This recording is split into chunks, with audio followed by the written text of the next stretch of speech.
Kolkata ആർ.ജി.കർ medical കോളേജിലെ യുവ doctor ബലാത്സംഗത്തിന് ഇരയായി കൊല്ലപ്പെട്ട സംഭവത്തിൽ പോസ്റ്റ്മോർട്ടം റിപ്പോർട്ട് പുറത്ത്. ഡോക്ടർ അതിക്രൂര ലൈംഗികാതിക്രമണത്തിന് ഇരയായി.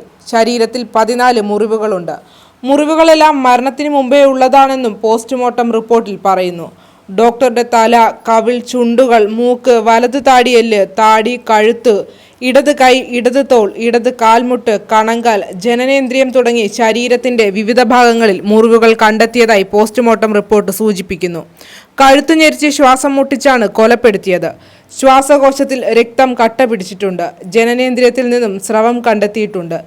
ജനനേന്ദ്രിയത്തിലുണ്ടായ മുറിവുകൾ ബലാത്സംഗം നടന്നതിന്റെ ലക്ഷണമാണ്. രക്തത്തിന്റെയും ശരീരത്തിൽ നിന്ന് കണ്ടെടുത്ത മറ്റ് സ്രവവും വിദഗ്ധ പരിശോധനയ്ക്ക് അയച്ചിരിക്കുകയാണ്. ക്രൂരമായ കൊലപാതകമാണ് നടന്നിട്ടുള്ളതെന്നും പോസ്റ്റ്മോർട്ടം റിപ്പോർട്ടിൽ വ്യക്തമാക്കുന്നു. പോസ്റ്റ്മോർട്ടം റിപ്പോർട്ടിലെ കണ്ടെത്തലുകൾ പ്രതിഷേധിക്കുന്ന മെഡിക്കൽ വിദ്യാർത്ഥികളുടെയും ജൂനിയർ ഡോക്ടർമാരുടെയും വാദങ്ങളുമായി പൊരുത്തപ്പെടുന്നതാണെന്നാണ് മെഡിക്കൽ വിദഗ്ധർ വ്യക്തമാക്കുന്നത്.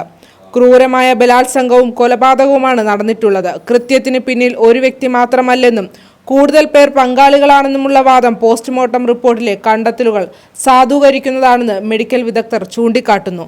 കേസുകളുമായി ബന്ധപ്പെട്ട് സിവിക് വോളണ്ടിയറായ സഞ്ജയ് റോയ് എന്നയാളെ മാത്രമാണ് അറസ്റ്റ് ചെയ്തിട്ടുള്ളത്. കൊൽക്കത്ത ഹൈക്കോടതി ഉത്തരവിനെ തുടർന്ന് കേസിന്റെ അന്വേഷണം CBI ഏറ്റെടുത്തിരിക്കുകയാണ്.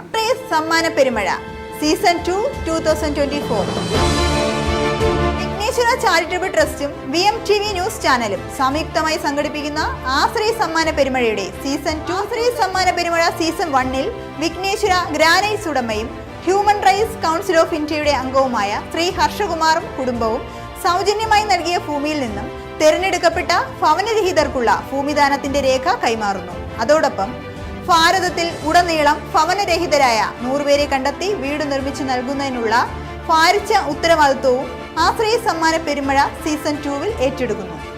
VMTV ന്യൂസ് ചാനലിൽ പരസ്യം നൽകുന്നതോടൊപ്പം നിങ്ങൾ ഈ കാരുണ്യ പ്രവൃത്തിയിൽ പങ്കാളികളാവുകയും വിഘ്നേശ്വര ചാരിറ്റബിൾ ട്രസ്റ്റിന്റെ ഭാഗമാകണമെന്നും ഭാരതത്തിന്റെ മണ്ണിൽ ഭവനരഹിതർ ഉണ്ടാകരുതെന്നും ഒപ്പം ചികിത്സയും മരുന്നും അന്നവും വസ്ത്രവും തൊഴിലും ലഭ്യമാക്കണം എന്നുമുള്ള ഉറച്ച പ്രാർത്ഥനയോടുകൂടി വിഘ്നേശ്വര ചാരിറ്റബിൾ ട്രസ്റ്റും VMTV ന്യൂസ് ചാനലും ആശ്രയ സമ്മാന പെരുമഴ എന്ന പേരിൽ ജനസമക്ഷം ഇറങ്ങി തിരിച്ചിരിക്കുന്നു. ഭാരതത്തിലെ എല്ലാ പൗരന്മാർക്കും അത്താണി ഒരുക്കുന്നതുവരെ സത്യവും വ്യക്തവും കൃത്യവുമായി എന്നും എപ്പോഴും VMTV ന്യൂസ് ചാനലും വിഘ്നേശ്വര ചാരിറ്റബിൾ ട്രസ്റ്റും നിങ്ങൾക്കൊപ്പം.